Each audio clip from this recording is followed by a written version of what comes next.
श्री शिवाय नमस्तुभ्यम. श्री स्वामी समर्थ.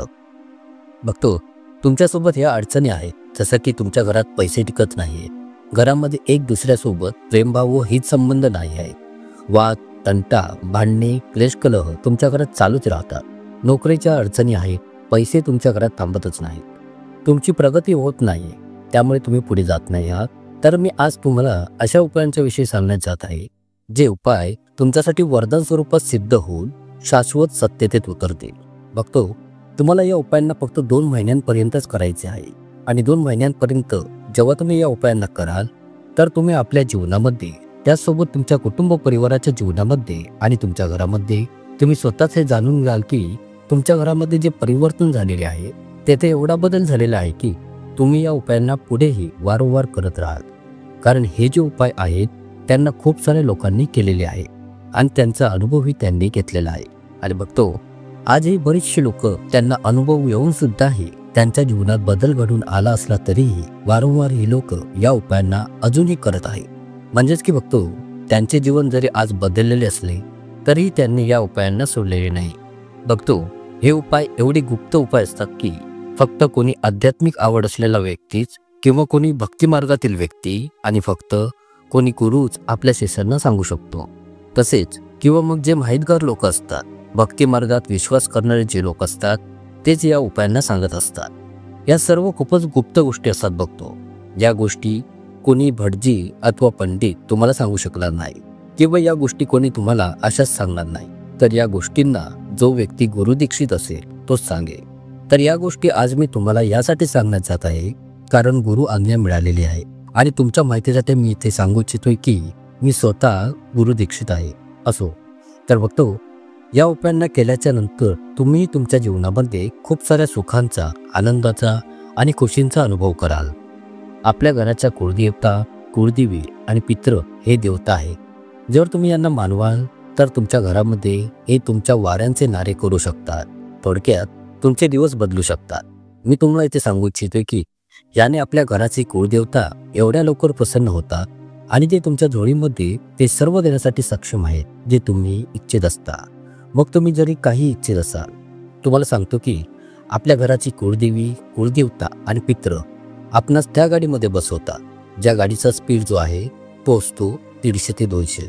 तर थोडक्यात काय की ज्या प्रवासाला तुम्ही करणार होता पुढील 10 वर्षांमध्ये तो फक्त आणि फक्त 1 ते 2 वर्षांच्या त्या प्रवासाला हे पूर्ण करून देतात. म्हणजेच की जर तुम्हाला कोणत्या अडचणी आहेत आणि तुम्ही जाऊ शकत नाही आहात कोणत्याही प्रकारच्या अडचणींमुळे, तर ज्या गोष्टी तुम्ही मिळवू इच्छिता आणि त्या गोष्टींना मिळवण्यासाठी जर तुम्हाला 10 वर्षांची मेहनत, परिश्रम करावे लागतात आणि तरीही खात्री व भरोसा नाही की त्या गोष्टी तुम्हाला प्राप्त होतील की नाही, तर कुळदेवी आणि कुळदेवतेच्या पूजनाने त्या गोष्टी मात्र तुम्ही 1 ते 2 वर्षांमध्ये प्राप्त करू शकता. पण तुम्हाला हे माहिती असले पाहिजे की कशी त्यांची पूजा व सेवा करायची आहे. आणि यासाठी मी तुम्हाला आता सांगायला जात आहे, ध्यान व लक्ष देऊन ऐका. बघतो जर एक गोष्ट जरी तुम्ही दुर्लक्षित केली तर तुम्ही तिथेच राहा आणि तुमच्या घरामध्ये त्याच जुन्या अडचणीत पुन्हा चालू होण्यास सुरुवात होते. सुरुवातीस मी तुम्हाला इथे सांगू इच्छितोय की कुळदेवी आणि कुळदेवतेच्या या उपायांना ज्यांनी केलेले आहे त्यांच्यासोबत त्यांच्या घरामध्ये काय काय घडत आहे आताही, आणि ते लोक या उपायांना अजूनही करतच आहे, म्हणजे सोडत नाही आहेत. बघतो आणि बघतो ही एक सामान्य गोष्ट आहे की जेव्हा व्यक्तीला कोणता फायदा होण्यास सुरुवात होते, ज्या कार्याने, ज्या कामाने फायदा होणे सुरू होतो, मानून चला कोणता मानलेला दगडाचा देव आहे आणि कोणत्या अनजान व्यक्तीने त्या दगडाच्या देवाकडे कोणती प्रार्थना केली आणि त्याच्या त्या प्रार्थनेचे काम पूर्ण होते, तर ती व्यक्ती त्या दगडाच्या देवाकडे जाण्यास व मानण्यास सुरुवात करते. तर अशा प्रकारे जेव्हा तुम्ही या उपायांना करता तेव्हा हळूहळू तुम्ही या उपायांना आयुष्यभर चालू ठेवता. तर या उपायांना मी तुम्हाला सांगण्यापूर्वी तुम्हाला सुरुवातीस हे सांगतो की या उपायांना केल्याने तुम्हाला कोणकोणत्या गोष्टी प्राप्त होतील, तुमच्यासोबत कोणकोणत्या गोष्टी घडतील आणि काय काय तुम्हाला मिळेल. बघतो तर पहा, जेव्हा तुम्ही या उपायांना करण्यास सुरुवात करता तेव्हा हळूहळू सर्वात मोठा बदल जो तुम्हाला पाहण्यास मिळेल तो हा की तुमच्या घरामध्ये जेवढे सदस्य आहेत ते आपापसात प्रेमभाव व आपापसात एक दुसऱ्यांचे म्हणणे ऐकण्यास व मानण्यास सुरुवात करतील. जे एक दुसऱ्यांशी जळतात, जे एक दुसऱ्यांचे तोंडही पाहू इच्छित नाही आहेत, ते आपापसात प्रेमभाव व एक दुसऱ्यांचे बोलणे व विचार मानण्यास सुरू करतील. त्यासोबत जर तुमचे कोणते काम थांबलेले असेल तर ते काम तुमचे बनण्यास सुरू होईल आणि त्याचबरोबर कोणते असे एक आजारपण आहे जे तुमच्या घरातून जात नसेल तर तेही निघून जाईल आणि तुमच्या घरामध्ये असे वातावरण निर्माण होईल, उत्पन्न होईल जसे कोणत्या मंदिराचे वातावरण असते. तर या उपायांना तुम्हाला वारंवार करायचे असते बघतो. या उपायांना तुम्ही ध्यानपूर्वक ऐका. सर्वात पहिले जे काम आहे ते हे की तुम्ही जी अमावास्या येते, जी प्रत्येक महिन्यात येत असते, त्या अमावास्याच्या दिवशी 5 पुऱ्या घ्या ज्या आपण सणासुदीला तेलात तळून बनवतो.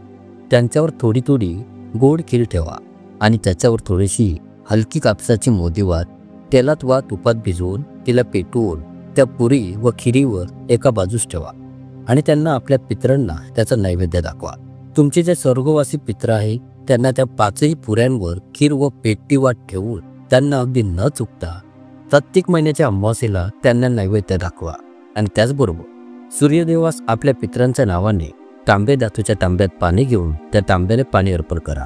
पहिले सर्वात महत्त्वाचे कार्य तुम्हाला करायचे आहे आणि हे तुम्हाला फक्त महिन्यातून एकदाच करायचे आहे बघतो.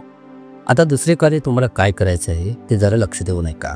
तर ते असे आहे की जर तुम्ही पूजा करता आणि तुमच्या इष्टदेवतेची ज्योत पेटवता म्हणजे दिवा लावता, तर बघतो इथे लक्षात घ्या, तुमची कुळदेवता वेगळे असतात आणि तुमची इष्टदेवता वेगळी असते. मी तुम्हाला उदाहरणाच्या स्वरूपात इथे सांगतो की जशी कुणाची इष्टदेवता श्रीहरी विष्णुदेव आहे पण कुळदेवता ही श्री काळभैरव आहे किंवा मग कोणाची आई तुळजाभवानी होऊ शकते. बघतो कुळदैवत हे कुळदेवी असू शकतो वा कुळदेवीही असू शकते. तर बघतो मी सांगितल्याप्रमाणे तुमच्या इष्टदेवतेची ज्योत व कुळदेवतेची ज्योत जी तुम्ही जळवता ती आता तुम्हाला वारंवार 2 महिन्यांपर्यंत सकाळ संध्याकाळ तुम्हाला त्यांचा दिवा पेटवायचा आहे. यासाठी तुम्ही तेल, तूप जे काही शक्य असेल त्याचा वापर करा, पण दिवा मात्र सकाळ व संध्याकाळ 2 महिन्यांपर्यंत वारंवार लावा. गरजेचे नाही की तुम्ही ते फक्त तिळाचे तेल किंवा तूपच वापरले पाहिजे, तर असे काहीच नाही. तुम्हाला जे शक्य असेल ते तुम्ही वापरू शकता. तुमचा कुळदेव कुळदेवता ते फक्त तुमच्या भावाचे भुकेलेले असतात. असे केल्याने ते खूपच लवकर प्रसन्न होतात. आता तिसरे कार्य जे करायचे आहे ते हे आहे की महिन्यातील एक दिवस निश्चित ठरवा ज्या दिवशी तुम्ही फक्त तुमच्या कुळदेवतेला नैवेद्य दाखवाल. तो असा की सुरुवातीस दिवा पेटवा, तुम्हाला शक्य असेल त्या पदार्थाने दाखवा. उदाहरणासाठी 5 लाडू घ्या, त्यांना थोडे थोडे तोडून घ्या आणि एका प्लेटमध्ये व केळीच्या पानावर ठेवून आपल्या कुळदेवतेचे नाव घेऊन प्रार्थना करा की हे माझ्या कुळदेवते, हा नैवेद्य स्वीकार कर. त्यानंतर त्यावर पाणी शिंपडून असे बोला की आमच्याकडून आणि आमच्या परिवाराकडून ज्या पण चुका झालेल्या आहे कळत नकळत त्यांच्याविषयी आम्ही किंवा मी माफी मागतो. त्याच पदरात तुम्ही घ्यावे आणि आम्हाला क्षमा करावी. तर हे महिन्यातून एकदा तुम्हाला करायचे आहे. महिन्यातील कोणताही एक दिवस तुम्हाला निवडायचा आहे. आता चौथे आणि शेवटचे महत्त्वपूर्ण कार्य सांगतो की वर्षातून एकदा तुम्ही तुमच्या कुळदेवतेच्या सिद्धपीठ स्थानी म्हणजेच की जेथे तुमची कुळदेवता साक्षात विराजमान आहे, जेथे तिचा साक्षात्कार झालेला आहे, तेथील मंदिरात किंवा त्या स्थानी जाऊ, तिचे दर्शन घेऊ, तिच्या आवडीचा उपहार तिला भेट प्रदान करू, तिचा आशीर्वाद प्राप्त करून या.